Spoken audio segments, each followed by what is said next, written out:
दिल्ली प्रदूषण के खिलाफ बड़ी पहल, सरकार बांटेगी 10,000 इलेक्ट्रिक हीटर। दिल्ली में बढ़ते वायु प्रदूषण को लेकर सरकार ने एक महत्वपूर्ण कदम उठाया है। मुख्यमंत्री रेखा गुप्ता ने कहा कि राजधानी में प्रदूषण के मुख्य कारणों में कोयला और लकड़ी का जलना भी शामिल है। उन्होंने बताया कि समस्या को कम करने के लिए 10,000 इलेक्ट्रिक हीटर RWA में बांटेगी, ताकि सर्दियों में लोग लकड़ी जलाने की बजाय सुरक्षित और प्रदूषण रहित विकल्प का इस्तेमाल करें।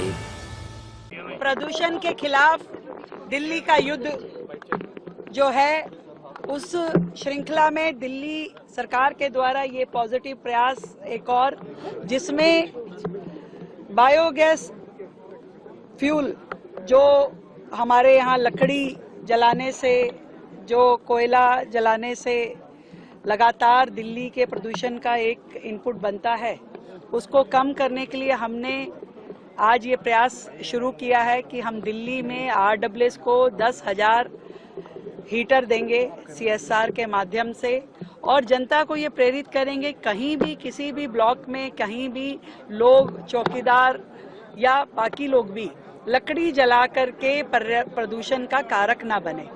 इस प्रयास के द्वारा हमें उम्मीद है कि सभी RWS को हम जागृत कर पाएंगे, प्रेरित कर पाएंगे कि वो अपने अपने एरिया में इस चीज़ का ध्यान रखें कि किसी तरीके की भी लकड़ी ना जले, कोयला ना जले, और उनको इलेक्ट्रिक हीटर दे करके हम अपने चौकीदार भाइयों को एक सहायता देंगे, एक सुविधा देंगे, और दिल्ली के प्रदूषण को कम करने में हमारी ओर से मदद मिलेगी। लेकिन जो भी आप लोग अवॉर्ड करेंगे जो इस पहल में आगे बढ़ेगी, बिल्कुल हम पूरी दिल्ली में, क्योंकि जब तक दिल्ली के लोग स्वयं इस मुहिम में नहीं जुड़ेंगे तब तक चीज़ों को उतनी बेहतरी से नहीं किया जा सकेगा। तो जरूरी है दिल्ली की जनता, दिल्ली की RWA, दिल्ली के लोग और दिल्ली के प्रदूषण से परेशान हर व्यक्ति को इसमें सहयोग देना होगा।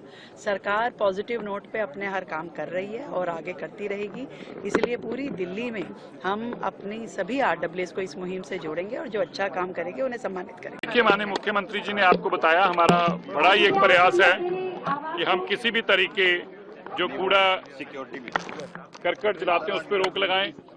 दिल्ली में जो हमारे सिक्योरिटी गार्ड्स के माध्यम से बायोगैस फ्यूल जो जलाया जाता है उस पर रोक लगाने के लिए RWS को हीटर्स दिए जा रहे हैं। 10,000 ऐसे हीटर दिए गए हैं। दिल्ली को प्रदूषण मुक्त करने के लिए हम सबको इस युद्ध में साथ देना होगा। इसमें हर तरह की इंडस्ट्री से लेके कबाड़ी जो तार जलाते हैं उनसे लेकर, जो कूड़ा जलता है उससे लेकर, जो हमारे कोई भी चूल्हे पे खाना बनाते हैं उसको रोकने के लिए इस तरह के कदम हमें सख्ती से उठाने होंगे।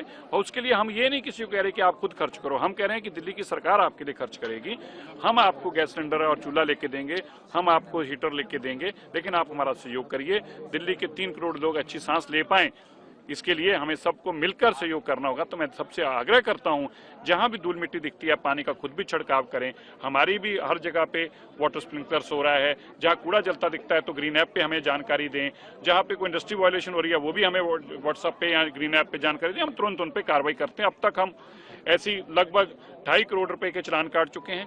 200 से ज्यादा यूनिट्स के ऊपर हम कार्रवाई कर चुके हैं, जिसमें से 50 रेजिडेंशियल कॉम्प्लेक्स जिनके ऊपर धड़ल्ले से कंस्ट्रक्शन की जा रही थी और इलीगल थी, धूल उड़ रही थी, उसको हमने बुक करके बंद करने का काम किया। हम सख्ती भी कर रहे हैं और सिटीजन का साथ भी मांग रहे हैं। सर, हम देख रहे हैं कि हर लेवल पे कदम उठाए जा रहे हैं, लेकिन ऑपोजिशन फिर भी बहुत सवाल उठा रहा है कि देखिए, ऑपोजिशन ने यही करना है। ऑपोजिशन का दिया तो है, अरे जब तक पोल्यूशन ऑपोजिशन दिल्ली में वही पोल्यूशन है सबसे बड़ा, तो क्योंकि वही तो ये बीमारी देखे गए हैं। हम तो उनसे पूछते हैं कि भाई अगर ये बीमारी नहीं थी तो ये आपने दी है, तो अगर आप इसको ठीक करके जाते तो हमें बीमारी ठीक ही ना करनी पड़ती, क्योंकि आप बीमार दिल्ली देके गए हैं, उसको हम तंदुरुस्त करने में लगे हैं। ब्यूरो रिपोर्ट, टीम सृजन न्यूज।